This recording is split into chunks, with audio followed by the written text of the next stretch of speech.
Hey kids, it's Mr. Fly here, hope you're well, and welcome back to another edition of Bike News, this time for the month of May 2025.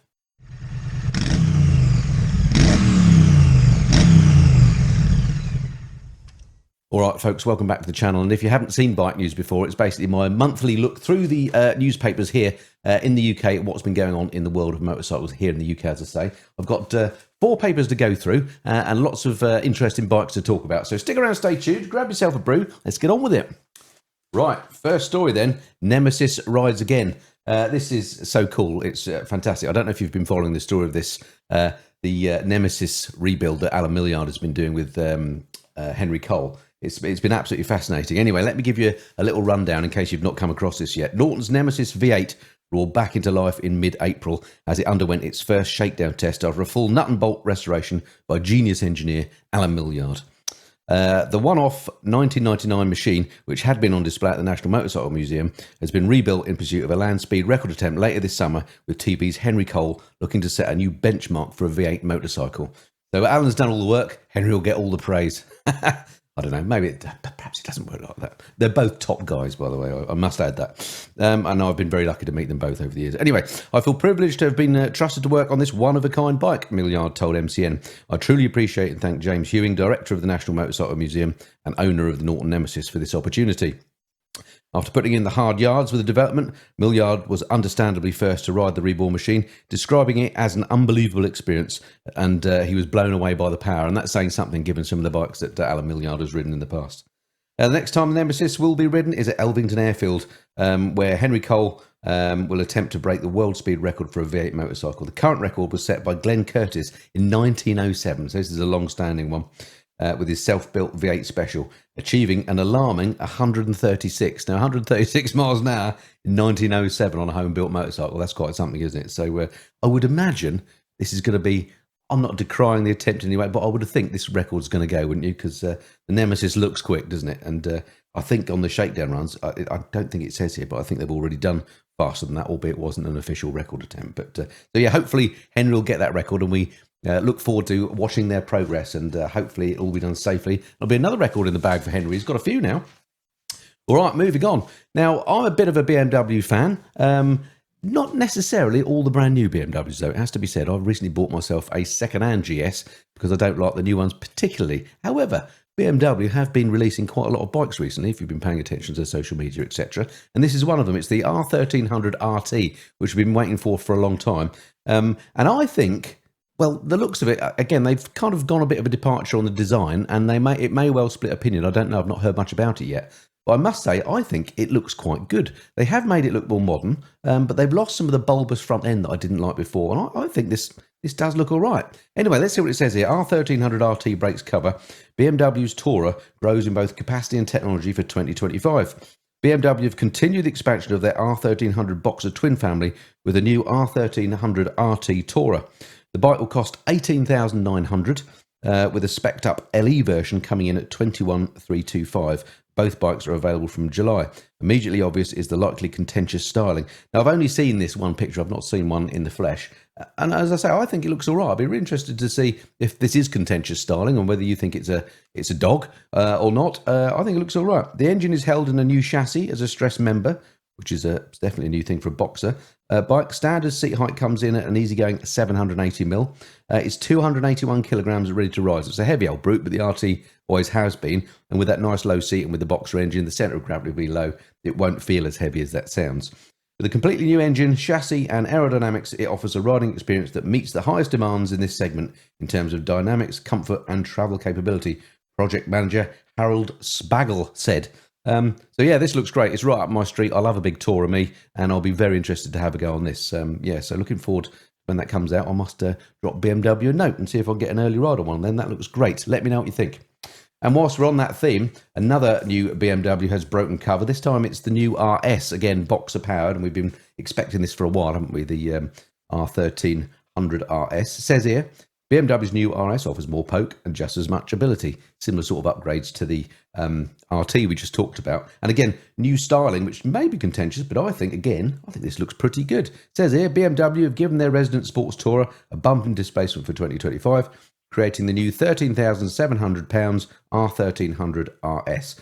A bike they claim is the most dynamic RS model yet, while also being easy to ride. It gains the firm's most powerful boxer to date, plus an all-new chassis, rider aid, sharper new look and tweaked ergonomics to sit the rider in a more forward-leaning position. Although specking the comfort handlebars takes things back to a more relaxed stance. I think I'll go comfort handlebars.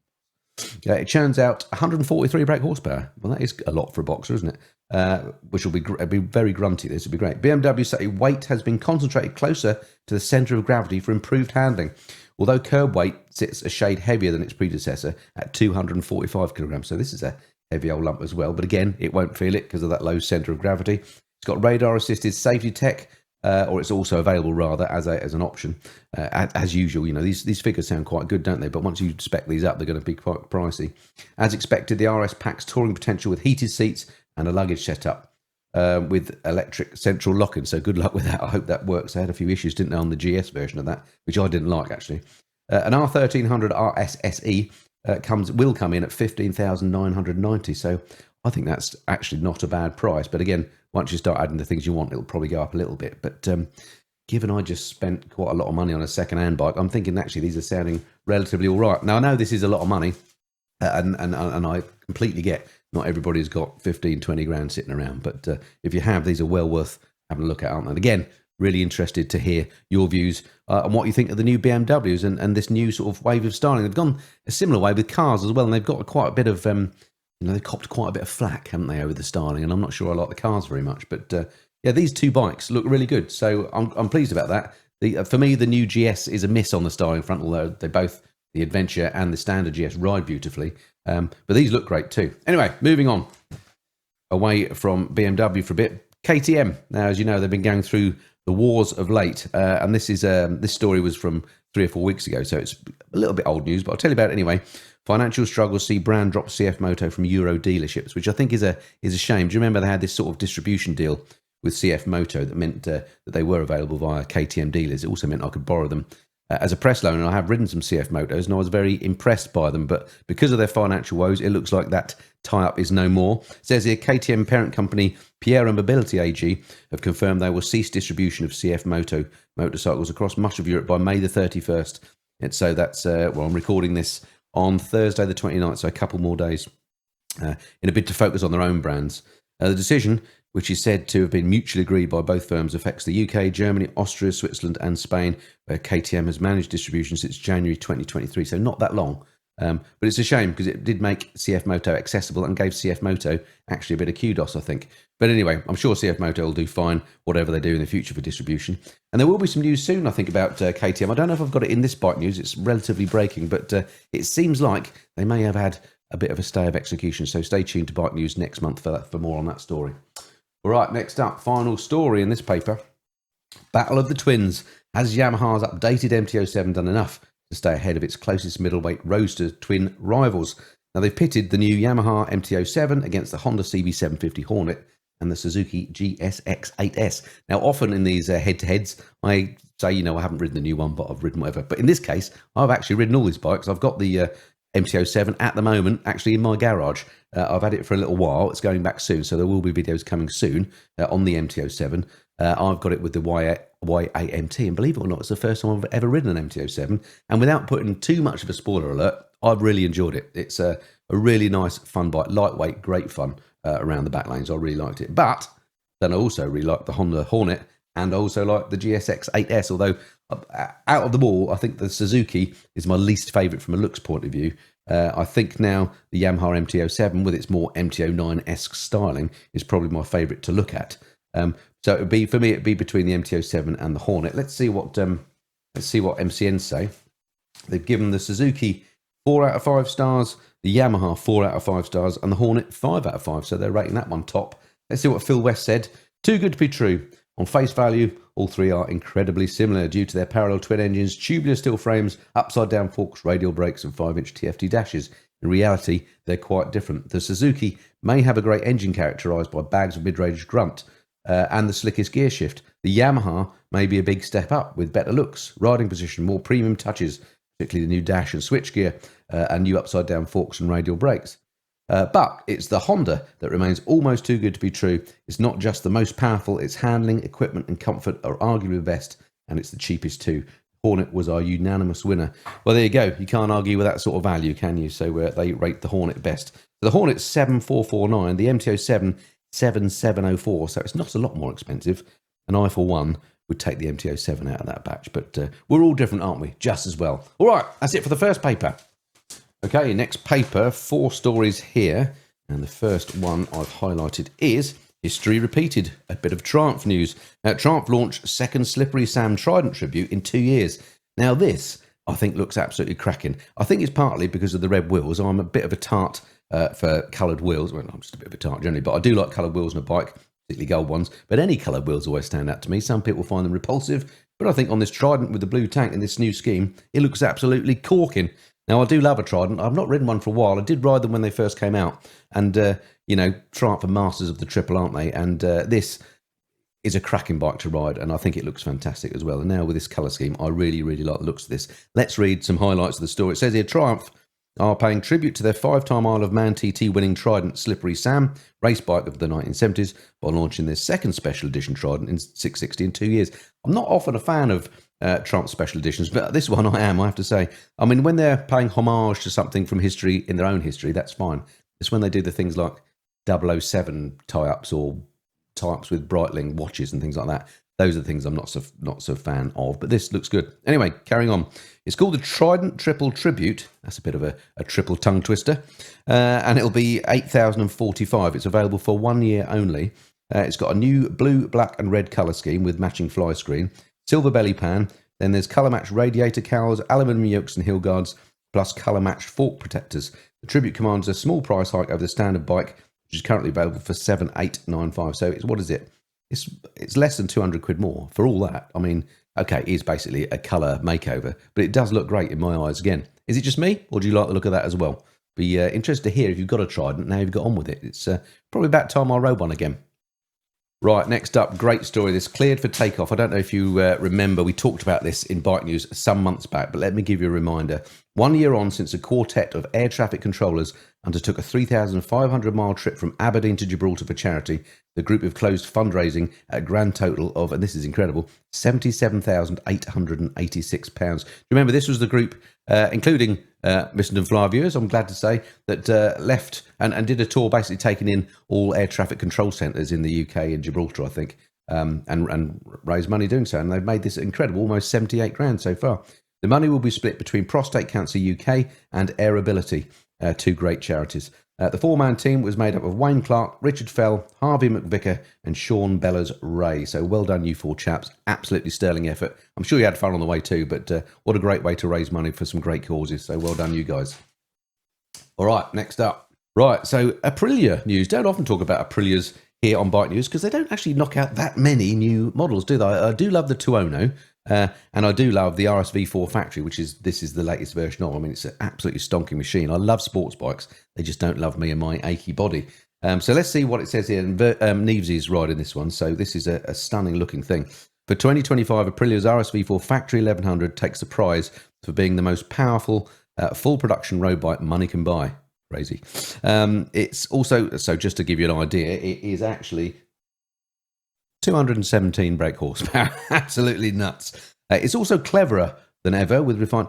Cleverer than ever, Nevesy? It's more clever, I think. Anyway, you're the expert, not me. It's also, we'll go with you. It's also cleverer than ever with refined electronics and an onboard data logger that lets you set rider aids and suspension damping corner by corner on track. It also gets new aero, more stable handling. The list goes on. And it's certainly a stonking looking machine, isn't it? It's fabulous. These top sports bikes now are looking really good, aren't they? The BMW, the Panigale, which is looking a little bit bloated, but still a lovely looking bike. Amazing bits of kit. Anyway, what does Nevesy say in his verdict? 217 brake horsepower. May seem insane. It does indeed. But the new RSV4 Factory 1100 still manages to be friendly, confidence inspiring and fun. And that's the thing about these modern bikes, isn't it? The electronics packages are so good now that even with nuts power, they can tame it and make bikes relatively easy to ride. I just bought... I think I mentioned a second-hand 2024 Streetfighter V4S, which has got 208 brake horsepower. So that's also nuts and a crazy amount really for the road. But the electronics are so good, it makes it easy to ride. It flatters your riding. And I imagine this is the same. Nevesy goes on to say the geometry tweaks add stability and the wider bars make life aboard less cramped.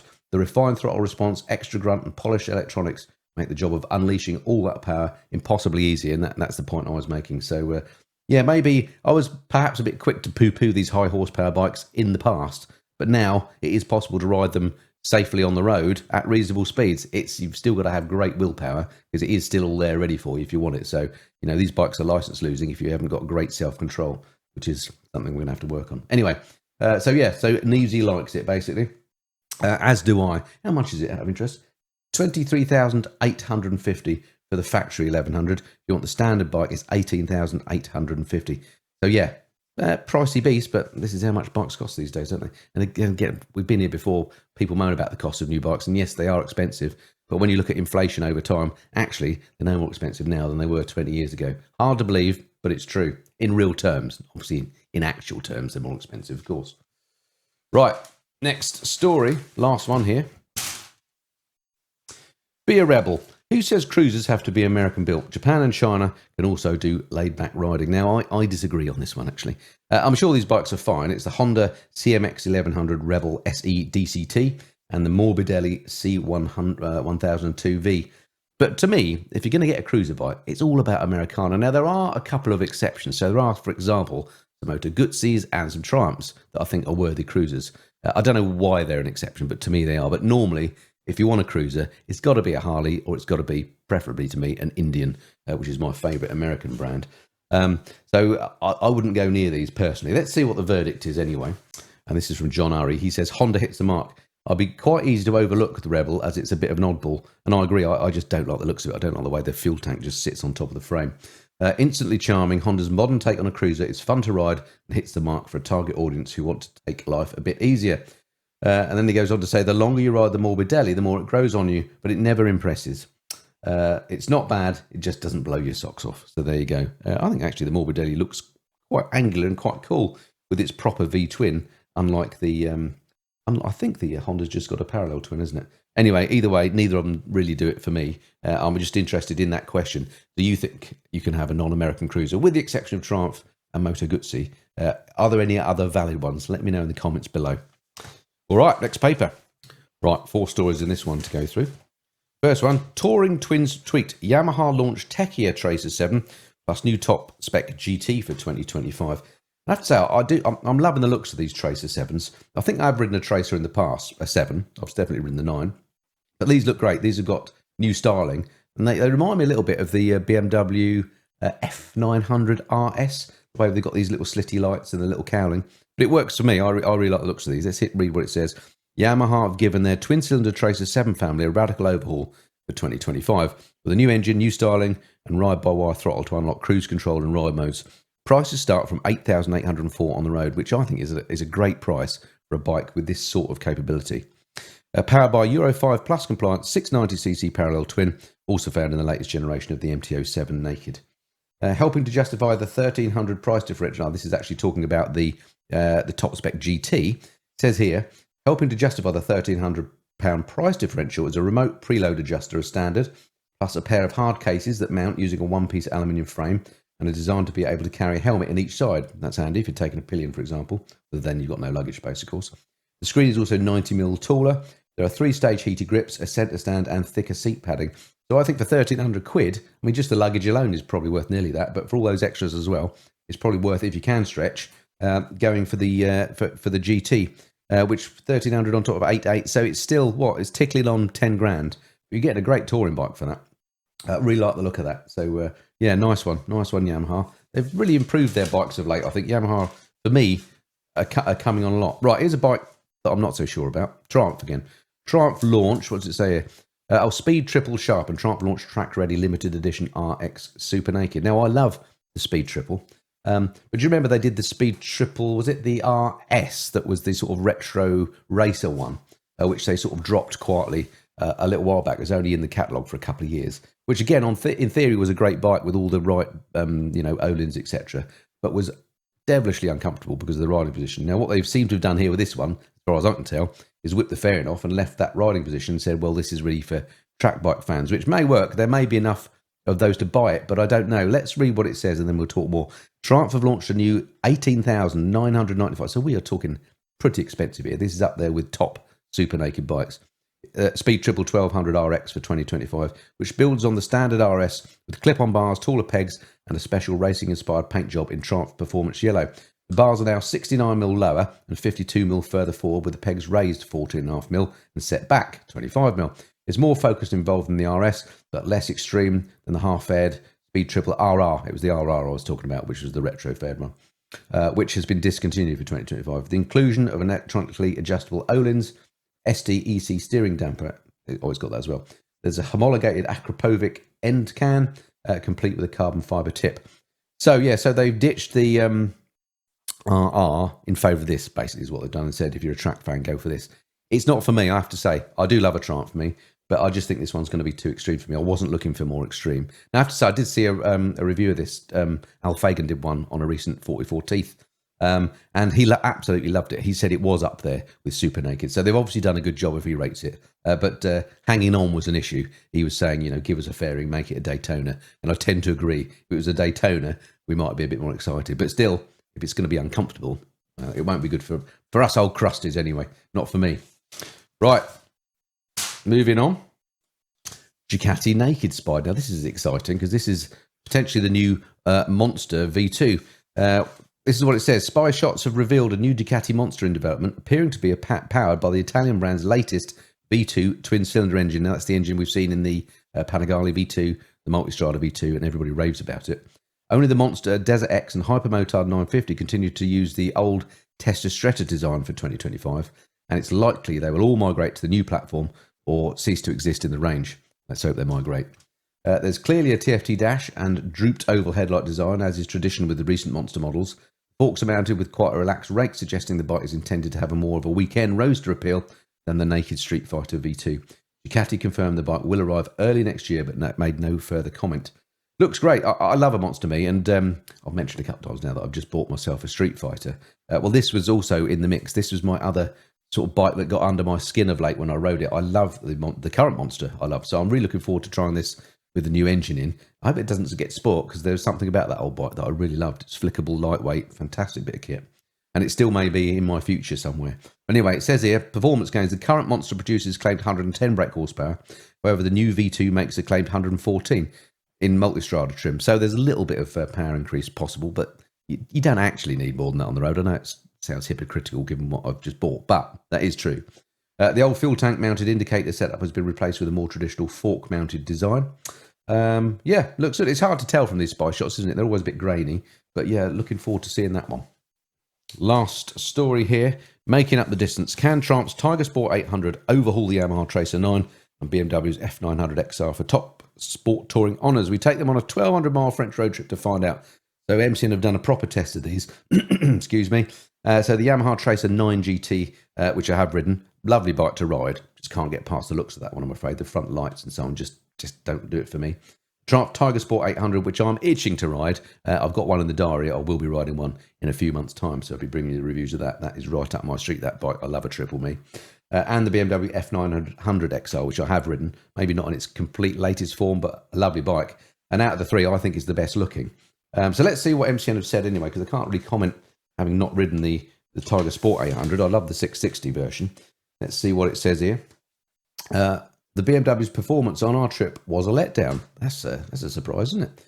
It's unbearable over distance, and even loaded with pricey bells and whistles, its fun factor isn't enough to redeem it. Blimey, quite a damning review of that. The Tracer 9 GT's high spec and premium feel impresses initially, while the Tiger felt like a budget bike with extra capacity.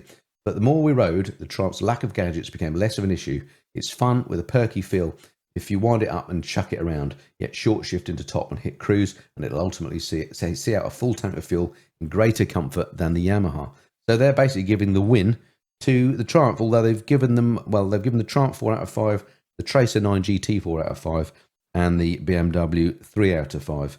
So it's between the Tracer and the Triumph, and for me, the Triumph just looks better, and I love a triple, and I love a Triumph. So I'd possibly go down that route, although I do like the look of the BMW, and I'm also a BMW fanboy. So what do?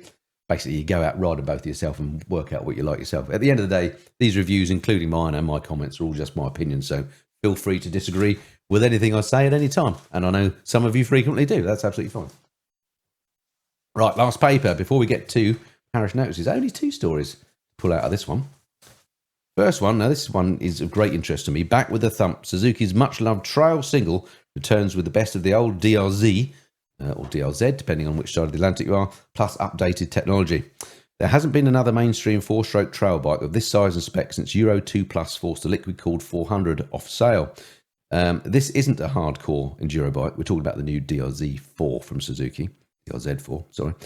Nor is it a gentle introduction to green laning like Honda's CRF 300L. Now, I used to have the 250L. I love that bike. Unfortunately, I don't know if I've mentioned before, but I've got a frozen shoulder at the moment, and that is ongoing issues with that shoulder has ceased my off-roading for the foreseeable. But I'm hoping one day my shoulder may get better, and I might be able to get back to it. And if I do, this is very much top of the list. I've already asked Suzuki if I can borrow one. They're not going to be available as a press loan, I don't think, until the autumn.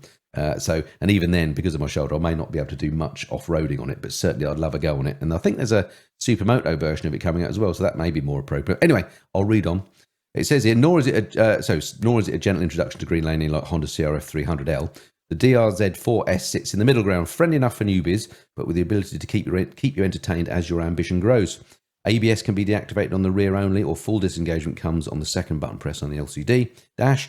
Traction control is making headway in competition bikes, and the DRZ has 3 settings to play with, plus the option to turn it off. And there's also 3 riding modes. Sounds fantastic. Let's see what the verdict was, or is.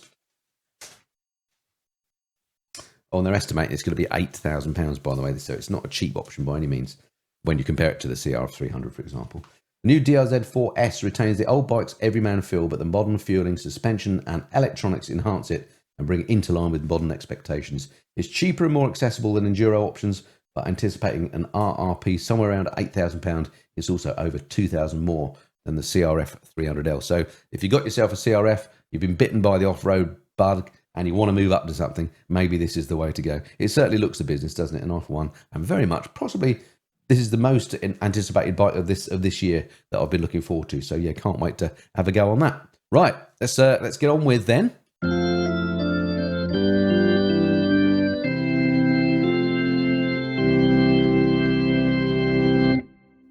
A bit of the old parish notices, of course. So what's coming up on the channel? Before I get into that, I must just say thank you to Steve for his little gift left at Matilda's the other day. Thank you very much, Steve. We did get it, me and Mrs. Flyer.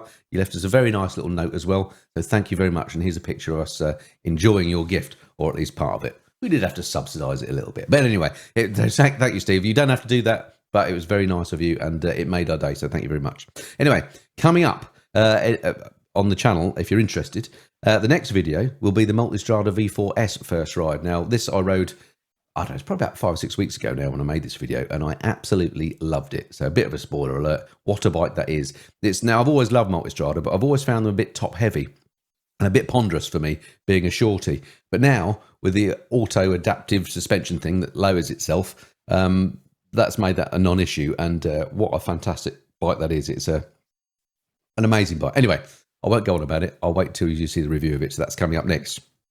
On the 7th of Jan is that MT-07 with the auto gearbox, the YAMT that I mentioned. So that's coming up on the 7th. After that, on the 11th, these schedules may change slightly, by the way, but this is the current plan. I've got my final ride on the Multistrada V4S, and more gushing goodness coming from that. On the 14th of Jan, the review that I promised last month but didn't get to, the rescheduled review of the really cool Microlino, which is a little electric car. I know it's a bit left field for this channel, but it was up at my friends in Bury St Edmunds, Crazy Horse, and when I was up there, they said, you fancy driving this? And I couldn't say no, because it just looks so much fun. So that's coming up on the 14th of June. 18th of June is the Maving RM1. You may remember I rode that cool looking electric bike last year, or maybe the year before, the RM1. Now, and now they come up with a revised version, basically. So I've ridden that. That's coming up. The Yamaha T-Max Tech Max on the 21st of June. A scooter review. I haven't done one of those for a while, but I've been very keen to ride this because this is kind of the top of the line Yamaha scooter. And I have to say, it's a bit of a secret weapon as scooters go. They're very popular in Europe, of course, not so much here for reasons of weather and culture, I guess. But there are a few fans out there, notably, as I've mentioned before, my favourite road tester, Michael Neves. He owns one of these and he raves about it. And I've always wondered what all the fuss was about. Well, now I know. So that's coming up on the 21st of June. On the 25th of June, going to give you an update on how I'm getting on with the Streetfighter V4S. I literally only got it 2 days ago. I rode it for the first time yesterday. I've got a manual to read and some learning to do. So in about a month's time, when I've ridden it a bit more, I'll give you an update on that. What else have we got? Oh, I've got some vloggage coming on about Farkling. No, not vloggage. It's Farkling, basically, my new GS. I've decided I'm going to embrace the blackness of the triple black and get rid of some of the brighter parts. So I've got a special guest in that video to help me out. That's coming up on the 28th of June, which is actually when the ABR Festival is on. And then on the 2nd of July will be the next bike news. So the next one of these, 2nd of July, put that in your diary. So, yeah, so there we are. That's it for another bike news. Hope you enjoyed that. If you are going to the ABR Festival back end of June, I shall be there with Mrs. Fly. Do come and say hello to us if you see us wandering about aimlessly. I'm doing a couple of talks, so do come and see them. Well, I'm doing a Q&A thing. I normally do that, but I'll try and steer it in a slightly different direction if I can to previous years. So if you've been before, come again. It'll be different, I promise you. And also, I'm doing the, as ever, I'm doing the pub quiz, which is a great laugh. I think I'm probably doing it with Richie Vida again. I hope so anyway, because we always have fun doing that.